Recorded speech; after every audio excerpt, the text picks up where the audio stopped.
वेद सरस्वतियों का पुस्तक है। वेद का पढ़ना पढ़ाना, वेद का पढ़ना पढ़ाना और सुनना सुनाना, और सुनना सुनाना सब आर्यों का परम धर्म है। परम धर्म है। वेद का पढ़ना पढ़ाना परम धर्म हमने बताया किसका? आर्यों का। किसका परम धर्म है ये? आर्यों का। अच्छा, आर्य कौन थे? हमारे देश के मूल निवासी। आज से 5,500 वर्ष पहले जब श्री कृष्ण जी थे तो वो क्या थे? आर्य। गीता के दूसरे अध्याय के दूसरे श्लोक में लिखा है, कुतस्त्वा कश्मल विदम विषमे समुपस्थितम अनार्य दुष्टम स्वर्गम कीर्ति कर्मर्जुना। कृष्ण जी कहते हैं अनार्य दुष्टम, वो समझाते हुए कह रहे हैं अर्जुन को कि हे अर्जुन, ये जिनको तू कह रहे कि तेरे चाचे ताए हैं, तेरे भतीजे लगते हैं, सगे लगते हैं, तेरे रिश्तेदार लगते हैं, जिनको अपना समझ के आज तो युद्ध करने से इनकार कर रहा है, कह रहा उस समय ये लोग कहाँ थे जब ये अन्याय कर रहे थे? जब इन्होंने तुम्हें लाक्षागृह में जलाकर मारने की कोशिश की तब कहाँ था? द्रौपदी का वस्त्र हरण करवाया तब कहाँ था? ये भाईचारा, ये रिश्तेदारी, ये रिश्ते नाते उस समय कहाँ थे? और आज जब युद्ध करने का समय आया, इन अन्यायियों और अत्याचारियों को सबक सिखाने का टाइम आया, तो तू कह रहा है कि मैं इनसे युद्ध नहीं करूंगा क्योंकि मेरे भाई लगते हैं, रिश्तेदार नातेदार लगते हैं। तो कहते हैं अनार्य दुष्टम स्वर्गम कीर्ति कर्म अर्जुन। कह रहे हे अर्जुन, जो तेरा ये विचार है ना, ये अनार्यों के विचार हैं, ये आर्यों के विचार नहीं है। तो कृष्ण जी कह रहे हैं 2nd चैप्टर में, अनार्य दुष्टम स्वर्गम कीर्ति कर्म अर्जुन। और कृष्ण जी से भी लाखों वर्ष पहले जब श्री रामचंद्र जी आए थे ना, तो जब भेंट होती है हनुमान जी की राम जी से, तो हनुमान जी शुद्ध संस्कृत का उच्चारण करते हैं, प्योर संस्कृत उनकी सबसे शुद्ध संस्कृत बहुत। तो हनुमान जी ने इतनी प्योरिटी से संस्कृत बोली, राम जी लक्ष्मण जी बहुत प्रसन्न हुए उनकी संस्कृत वाणी सुन के, और राम जी प्यार से हनुमान जी को आर्य, हे आर्य कहकर पुकारा करते थे। तो आर्य मतलब श्रेष्ठ पर्सन। इस समय हमें एक कहने की आदत, कोई अच्छा पर्सन दिखे हम कहते हैं सर सर सर कह, कोई अनजाना बंदा भी सर कह देते हैं, तो ये रिस्पेक्ट देने का एक आज चलन शुरू हो गया। लेकिन उस समय आर्य कहा जाता था। चंद्रगुप्त मौर्य के समय में भी लोग एक दूसरे को आर्य कहा करते थे। जो श्रेष्ठ पर्सन होते थे ना, उनको आर्य कहा जाता था। और वही जो श्रेष्ठ नहीं होते थे, जो ऊटपटांग काम करते थे, उनको अनार्य, क्या कहते थे? अनार्य। अनार्य शब्द को ही बिगाड़ के एक शब्द बना आंटी, अनाड़ी। कहते ना तुम अनाड़ी जैसे काम मत किया करो, मैं पागलों की तरह काम मत किया करो, थोड़ा ठीक ढंग से काम किया करो। तो अनाड़ी, अनाड़ी शब्द बना किससे? अनार्य। अनार्य को ही बिगाड़ कर बना अनाड़ी, फिर वहां से बना अनाड़ी, ऐसा कहा जाता है। तो शब्दों की बड़ी महिमा है। तो इतने पुराने जमाने से ये वेद पढ़े जा रहे हैं। आज मैं भी उन वेदों को लेकर बैठा हूँ। आज राम जी, कृष्ण जी, हनुमान जी, हमारे जितने भी पूर्वज हैं, शिवशंकर जी, शिवशंकर भोलेनाथ जी, जहाँ कहीं भी होंगे, जहाँ कहीं भी बैठे सुन रहे होंगे और इस माहौल को देख रहे होंगे, सोच रहे होंगे कि चलो कम से कम इस कलयुग में किसी को तो वेदों की याद आई, किसी को तो याद आई। एक सबसे बड़ी बात जो मैंने बताई थी कि कहते वेदों से गणित सबसे बड़ी जल्दी शुरू होती है। हाँ, गणित निकल। हम रामायण पढ़ रहे थे तो भारत से श्रीलंका की दूरी, आंटी कुर्सी ले लो ना, चेयर पे बैठ जाओ, ऊपर बैठ जाओ। लिखा है, कह रहा है 400 योजन, 100 योजन, 100 योजन की दूरी है श्रीलंका और भारत के बीच में, जो समंदर का रास्ता पुल बनाया है। कह रहा इतना बड़ा पुल बनाया गया, तो 100 योजन यानी कि 400 कोस, यानी कि 1200 किलोमीटर। इतना गणित आता था, इसलिए तो वो पुल बन पाया। कहने वाले तो देखो भाव में भर के सुना देते हैं कि वो राम नाम हमने लिखा और पत्थर को छोड़ दिया तो पत्थर तैर गया। भाई ऐसी बात नहीं है। आप ना भी लिखते ना तो भी वहाँ पर आज ऐसे पत्थर विराजमान हैं जिनको आप पानी में छोड़ो तो वो तैरेंगी, चाहे आप उस पर कुछ भी ना लिखो, वो फिर भी तैरेंगी। नल और नील उस समय के इंजीनियर थे जिनको गणित की टेक्नोलॉजी आती थी, गणित आता था, मैथ आता था। इंजीनियरिंग कभी भी बिना मैथ के चलती नहीं। सब कुछ मापना पड़ता है, कितनी गहराई है, कितना दलदल है, कितना कीचड़ है, कितनी देर बाद पानी का लेवल बढ़ जाता है, सब मापना पड़ता है। गणित बिना गणित के होगा नहीं, तो सारी गणित। चलो आज बड़े भाग्य से हम लोग भी वेदों को लेकर बैठे हैं। और आंटी मैं बता दूं, ये वो वेद है जिसका मैं पिछले 1 साल से इंतजार कर रहा था, यजुर्वेद। पहले हम अथर्ववेद पढ़ते थे, आज इतने वर्षों के बाद ये इंतजार खत्म हुआ है और आज मेरे पास यजुर्वेद फाइनली आ पाया है। तो आइए देखते हैं क्या कह रहा है पहला मंत्र। ओम वसो पवित्रमसि द्यौरसि पृथिव्यासि मातरश्विनो धर्मोऽसि विश्वधायसि परमेण धाम्ना एवं ह्रस्वमाह्वार्मा ते यज्ञपतिं हर्षित ओम स्वाहा। सामग्री भी डालेंगे, सामग्री भी डाल दीजिए।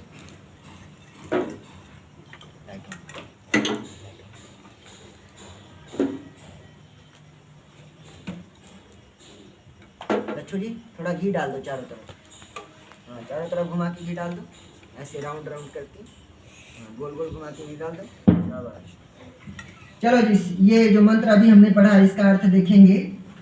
कह रहा है मनुष्य लोग अपनी विद्या और उत्तम क्रिया से, ध्यान से सुनना इसका अर्थ। कह रहा है मनुष्य लोग अपनी विद्या यानी कि अपनी एजुकेशन और उत्तम क्रिया से जिस यज्ञ का सेवन करते हैं उससे पवित्रता का प्रकाश, पृथ्वी का राज्य, वायु रूपी प्राण के तुल्य राजनीति, प्रताप, सबकी रक्षा, इस लोक और परलोक में सुख की वृद्धि, परस्पर कोमलता से वर्तना और कुटिलता का त्याग इत्यादि श्रेष्ठ गुण उत्पन्न होते हैं। मतलब इतनी सारी अच्छी अच्छी चीजें मिलती हैं। कह रहा अपनी एजुकेशन, अपनी विद्या और अपने कर्मों से हम जिस यज्ञ को करते हैं उससे हमारी वाणी में कोमलता आती है, हमारे व्यवहार में कोमलता आती है। मतलब किसी से लड़ने झगड़ने का हमारा जो एक नेचर बना होता है ना, किसी ने हमें थोड़ा सा भी टोंट किया, मतलब जबाड़े पान देने हो दिया, अपन कहीं भाव निकल दिया है ना, ऐसे भाव निकलते हैं जबाड़े। अच्छा उसकी ये मजाक, मुझे ये कहा, तो ये जो कुटिलता के भाव है ना उसका ये उखाड़ दूँ, ये जो कुटिलता का भाव है ये सारे भाव खत्म हो जाते हैं। और आगे कह रहा है इसलिए सब मनुष्यों को परोपकार, परोपकार यानी कि दूसरों का भला करने के लिए, परोपकार मतलब दूसरों का भला करने के लिए, इसलिए सब मनुष्यों को परोपकार तथा अपने सुख के लिए विद्या और पुरुषार्थ के साथ प्रीति पूर्वक यज्ञ का अनुष्ठान नित्य करना चाहिए। कह रहा आंटी यज्ञ का अनुष्ठान रोज करना चाहिए। देखिए यजुर्वेद कह रहा है। और कैसे करना चाहिए? कह रहे प्रीति पूर्वक, प्रेम से, यहाँ नहीं गुस्से या औखे होगी, गुस्से में आते नहीं हाँ चलो यज्ञ करते रहोगे, ऐसे नहीं, प्रीति पूर्वक चलो आओ यज्ञ करते हैं, ये वाला एक भाव होना चाहिए। चलो अगला मंत्र देखते हैं। ओम वसो पवित्रमसि शतधारं वसो पवित्रमसि सहस्रधारं देवस्तवा सविता पुनातु वसो पवित्रेण शतधारेण सुपवा कामधुक्षा ओम स्वाहा। इस मंत्र का क्या अर्थ है? जो मनुष्य पूर्वोक्त यज्ञ का सेवन करके पवित्र होते हैं उन्हीं को जगदीश्वर बहुत सा ज्ञान देता है। यानी कि जो ईश्वर है यज्ञ करने वालों को ही ईश्वर बहुत सा ज्ञान देकर, बहुत ज़्यादा एजुकेशन देकर अनेक प्रकार के सुख देता है। मतलब यज्ञ करने वालों को ईश्वर ज्ञान भी देता है और फिर अनेक प्रकार के सुख भी देता है। परंतु जो लोग ऐसी क्रियाओं के करने वाले व परोपकारी होते हैं वे ही सुख को प्राप्त होते हैं। जो ये लोग यज्ञ करते हैं ना, जो ऐसी ऐसी क्रियाएं करते हैं जो करनी चाहिए, कह रहे सिर्फ उन्हीं को सुख मिलता है। इससे उल्ट जो लोग आलस में पड़े रहते हैं या कुछ और ही करते रहते हैं, लिखा है इसमें, कह रहा है ये आलस से करने वाले कभी नहीं ले पाते। आलस से करने वालों को ये सुख कभी प्राप्त नहीं होता और ना ही वैसा ज्ञान प्राप्त होता है। इस मंत्र में कामधुक्षः इन पदों से वाणी के विषय में प्रश्न है। वाणी के विषय में मतलब कैसे हम वाणी अर्थात बोले, हमारे बोलने के विषय में इसमें प्रश्न भी किया गया है। आगे देखते हैं क्या कह रहा है। तीसरा मंत्र है ये। ओम सा विश्वायुः सा विश्वकर्मा सा विश्वाय धायाः इंद्रस्य त्वा भाग सोमेना तंचिवं विष्णु हव्यरक्ष ओम स्वाहा। कह रहे 3 प्रकार की वाणी होती है। कितने प्रकार की वाणी होती है? तीन तरह की वाणी होती है, मतलब 3 तरह से हम लोग बोलते हैं या बोली सुनाई देती है। अच्छा, कौन कौन सी? कह रहा प्रथम वह जो कि ब्रह्मचर्य में पूर्ण विद्या पढ़ने व पूर्ण आयु होने के लिए सेवन की जाती है। एक बच्चा जब जन्म लेता है ना तो धीरे धीरे नौजवान बनता है, लड़का हो लड़की हो जो भी नौजवान बनता है, तो ब्रह्मचारी बनने के लिए जो जो विद्याएं उसे दी जाती हैं, जो जो शब्द उसे सुनाए जाते हैं, कह रहा वो प्रथम प्रकार की वाणी है। ये वाणी इसी उम्र में मिलती है, फिर उसके बाद कोई नहीं पूछता तुम्हें मिला नहीं मिला। तो ये पहले प्रकार की वाणी है। दूसरी वह जो गृहाश्रम में अनेक क्रिया व उद्योगों को सुख की देने वाली विस्तार से प्रकट की जाती है। यानी कि जब एजुकेशन पूरी हो जाती है तो फिर बंदा किस में जाता है? विवाह, शादी विवाह करवाता है। कह रहा वो जो एक समय आता है, उस समय में आपका बिजनेस व्यापार बढ़े, आपका उद्योग धंधा बढ़े, आपके पास धन की आपूर्ति हो, उसके लिए जो वाणी होती है वो दूसरे किस्म की वाणी है। पहले किस्म की वाणी एजुकेशन, दूसरे किस्म की वाणी उद्योग धंधे के लिए जो गृहस्थ आश्रम में की जाती है। और अब तीसरी वह जो इस संसार में सब मनुष्यों के शरीर और आत्मा के सुख की वृद्धि, शरीर की वृद्धि भी और आत्मा के सुख की वृद्धि भी। लोग सिर्फ शरीर को ही सुख देने में लगे रहते हैं, सिर्फ शरीर को ही सुख देने में लगे रहते हैं। कड़ी पाउडर ला ली, कड़ी क्रीम ला ली, कड़ी वैसलीन ला ली, कितने कुछ है ना। अब चलो बाकी सारा फिर भी ठीक था, परफ्यूम लगा लिया, तो शरीर को ही सुख देने में लगे रहते हैं। आत्मा भी तो सुख चाहता है, हमारी जो आत्मा है वो भी तो सुख चाहती है, और आत्मा को सुख ज्ञान से मिलता है। कह रहे सुख की वृद्धि व ईश्वर आदि पदार्थों के विज्ञान को देने वाली, ईश्वर आदि पदार्थों के विज्ञान को देने वाली। देखो यहाँ विज्ञान आ गया, ईश्वर के बारे में भी बता रहे हैं और विज्ञान के बारे में भी बता रहे हैं। यही खासियत थी हमारे ऋषि महर्षियों की कि वो ज्ञान के साथ विज्ञान को भी लेकर चला करते थे। इसलिए उस समय अंधविश्वास नहीं होते थे, आडंबर नहीं होते थे, सीधी और खरी खरी बात की जाती थी कि देखो ये करेंगे तो ये ऐसा हो जाएगा, अगर आपको जचता है तो आप करो, नहीं जचता है तो मत करो, सीधी बात होती थी। कह रहा है कि विज्ञान को देने वाली वानप्रस्थ और संन्यास आश्रम में विद्वानों से उपदेश की जाती है। इस 3 प्रकार की वाणी के बिना किसी को सब सुख नहीं हो सकते। कोई दुनिया का कोई भी मनुष्य अगर उसे ये 3 प्रकार की वाणियां नहीं मिलती, कह रहा उसको सारे सुख प्राप्त नहीं हो सकते, कुछ ना कुछ सुख रह ही जाएगा। क्योंकि इसी से पूर्वोक्त यज्ञ तथा व्यापक ईश्वर की स्तुति, प्रार्थना, उपासना करना योग्य है। क्योंकि ये 3 वाणियां जब हमें प्राप्त हो जाती हैं तभी हम उस ईश्वर की स्तुति कर पाते हैं और इस संसार में अपने सभी व्यवहार को ठीक रख पाते हैं। ईश्वर की यह आज्ञा है। देख लो भाई, मैंने जब यज्ञ करना शुरू किया था, यहाँ पे मैं एक बात कहा करता था कि माता ने तो कह दिया कि जाओ पिताजी के चरण स्पर्श करो, पिताजी ने भी कह दिया जाओ माता जी के चरण स्पर्श करो। पिता और माता ने दोनों ने मिलकर परिवार के अलग अलग मेंबरों के चरण स्पर्श करने और किससे कैसे व्यवहार करना सारा सिखा दिया। लेकिन वो ईश्वर हमें कैसे सिखाए कि हम उसकी आराधना कैसे करें, हम उसकी स्तुति कैसे करें।